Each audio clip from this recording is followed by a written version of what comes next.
بسم الله الرحمن الرحيم. السلام عليكم ورحمة الله وبركاته. صاحبي على سود وهذا وحرمنا هل كان كيسو قدنا دولة هذا وحلو يقانو international organizations وربع عالمية وحربا إن كدق إلى أفر قيبات أفر كليب أو يجر أو محور كذا أد ويري هاي وحربنا كليب كانوا هراء إن كجهالنا إلى شن عنوان أو مهمة marka aad rabto inaad fahanteed ururada caalamiga ah waxa muhiim ah marka ugu horeysa inaad fahanto waa maxay international organizations ururada caalamiga maxaa loo yaqaana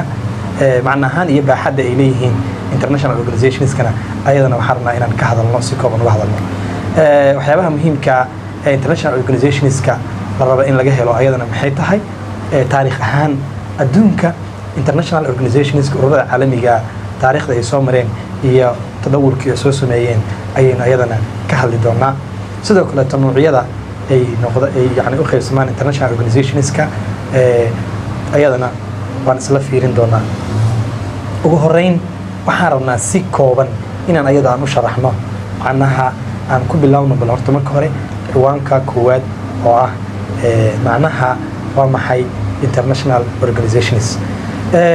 waxaa lagu qeexaa yani ururada caalamiga ururo ay ka dhaxeeyso yani heshiisyada ay sameeyaan dawladuhu ay ku sameysmaan ururada ku sameysma heshiisyada ay sameeyaan dawladaha laba dawladood iyo wax ka badan heshiisyada ay sameeyaan ayaa urur caalamiya oo ku sameysma waxa ay ka duwan tahay yani ururada caalamiga waxay kala duwan yihiin ayagu salahan oo kan governmental organizations ama NGOs-ka ayagu way kala duwan yihiin way kaga duwan yihiin ayagu intergovernmental organizations-ka NGOs-ka haddaan marka hore ayagu aan sameyno waxay aad u danayaan ayagu ama aad yani ay qabtaan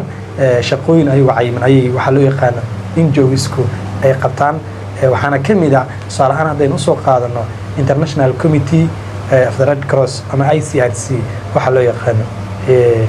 ururka loo yaqaano caalamiga ayaa ka mid ah NGOs-ka waxaa jirta ku dhawaad ilaa 500 oo urur oo adduunka hadda ku soo kordhay maalin ka dambeysana koror ayay sameynayaan okay si dhab ah markaad u fiiriso waa maxay urur caalami ah haddii aynu sheegno ururka caalamiga waxa loo yaqaan waa processka lagu ururiyo ama lagu kobciyo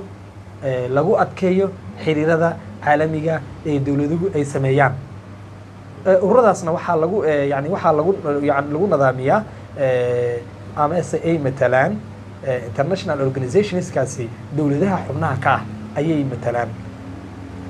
kadib burburkii League of Nations ayay soo bilaaween tadawurka ay soo sameeyeen waxa kamid ah markii League of Nations-ki oo burburay kadib ayaa ururadan ay sameeyeen cusub ay sameeyeen waxayna ku yimaadeen kobac ayagoo ilaalinayo xiriirada dawladaha ka dhaxeeya inay mataqaanaa si nabad ah ay dawladuhu xiriiradoodaas iyo heshiisyada ay sameynayaan ay ogolaan dabeecadaha hay'adaha caalamiga waa 3 ilaa 4 ayaa lagu sheegaa kow horta legal personality ayay leeyihiin ururka caalamiga wuxuu leeyahay legal personality shakhsiyad qaanuuneed ayuu leeyahay dabeecadda kale muhiimka waxay tahay ururka caalamiga wuxuu ku dhismaa xiriirada ay sameeyeen dawladaha kala duwan sidoo kale ururada caalamiga waa heshiisyo laba dhinac iyo wax ka badan sameysma ay waay taariikh ahaan horumarkii ay sameeyeen hay'adaha caalamiga waxa uu ka soo bilaabmaa kurinshiyihii iyo sare u kacii iyo horumarkii uu soo sameeyay bulshooyinkii dunida ku noolaa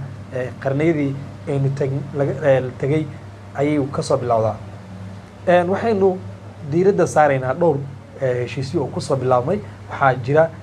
shir caalamiya oo ay ku matalayeen dhowr dawladood inay balaariyaan waxa loo yaqaano diblomaasiyadda sanadku markii uu ahaa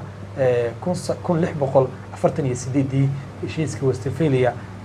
ayaa ka mid ah waxaa kaloo ka mid ah League of Nations ururka caalamiga ayaa ka mid ah ayaguna markii kaas ayaa ururka markii League of Nations u dhacay kadib ururadii caalamiga ee sameysmay ayaguna isa kaashanay dhinacyo badan dhaqaalaha dhinaca inay sameeyaan economic cooperation inay sameeyaan ururada caalamiga ee dunida ka dhisan waxaa loo qaybiyaa ilaa 3 qaybood oo waaweyn waxaa ka mid ah 3daas qaybood ee loo qaybiyo qaybta koowaad waxay tahay waa ururo loo yaqaano intergovernmental organizations. Intergovernmental organizations waa ururada ayaga ka dhexeeya dowladaha oo ayagu ay samaysteen si ay mataqaanaa barnaamijyaadkooda iyo howlahooda ay u dardargeliyaan shaqooyinka ayaga heshiisyada dhexmaraya iyo waxyaabaha lamid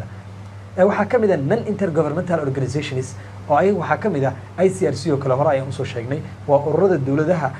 dawliga aan ahayn oo ayagu dowladuhu aysan xubin ka ahayn. waxaanu tusaale usoo qaadanay ICRC. waxaa jirta urur loo yaqaano supranational organizations, ayagu waa ururada dowladaha xubnaha ka ah awoodooda qaar ka mid a ay yani ku wareejinayaan ururkaas. tusaale ahaan oo kaleeto ICJ oo kale, ururada caalamiga ICJ oo kale ayada waxay tahay markii labada dowladood ay ku heshiin waayaan waxay u wakiilanayaan awoodooda ICJ. waxaa muhiim ah shuruucda Soomaaliyeed xagee ayay shuruucda Soomaaliyeed yani ururada caalamiga ay kala soo yani looga sheegay. haddaynu sheegno shuruucda Soomaaliyeed meelo badan aan ka fiirino, tusaale ahaan haddaan ka soo qaadan xeerka madaniga Soomaaliyeed oo kale, qodobka 11aad faqradiisa 2 ayaa sheegaysa habka loola tacaamulayo iyo meesha laga dacweynayo ururka caalamiga.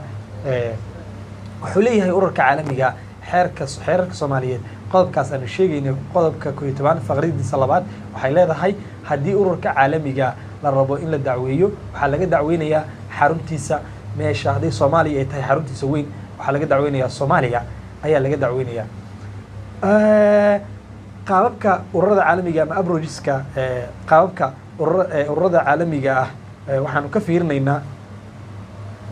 kacaankii waxyaabihii ay yani ayagu ay sameeyeen ayaynu si kooban dhinacaas ayaynu ka fiirinaynaa. culamada doctorinka ah ee qanuunyahanada ah markii ay ayagu yani waxyaaba ay ka anlaasgaleeyeen, waxaa jirta international organizationska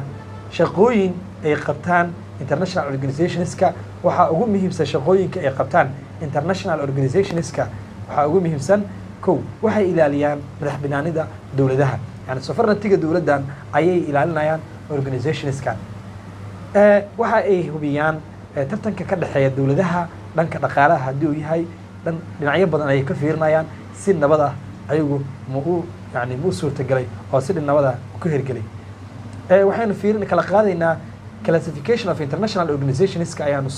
samaynaynaa. waxaynu u kala qaadaynaa yani dhanka haddii aynu fiirin anagu dhanka shaqada. organizationska wuxuu noqon karaa mid military-a, mid peace and security ayuu noqon karaa, iskaashi dhanka military-ga ayuu noqon karaa, telecommunication ayuu noqon karaa. in organization dhaqaale organizationku ayuu noqon karaa. haddayna fiirin dhanka xubinnimada organizationska waxay kula duwan yihiin. waxay tahay waxaa laga yaabaa organizationkan inuusan xubin ka ahayn WHO. waxaa laga yaabaa organizationskan in wadamada shidaalka soo qoda inuusan ayadana xubin aysan ka ahayn. saas daraaddeed waddankaaga hadduusan xubin uusan ka ahayn suurtagal maahan in aad ku biirtid. haddii WHO wax ayaguna caawimaada kuma siinayaan haddii ayadana aadan markaas heshiiskii aadan wax ka saxiixin oo aadan ku biirin. waxaynu rabnaa inaan halaas kusoo gabagabayno insha Allah cashirkeennii. saaxiibayaal kusoo dhawaada barnaamijkeennii intaasaana kusoo gabagabaynaya. waa anigu Abukaata Cabdirasaaq Xaaji Cumar Ibrahim.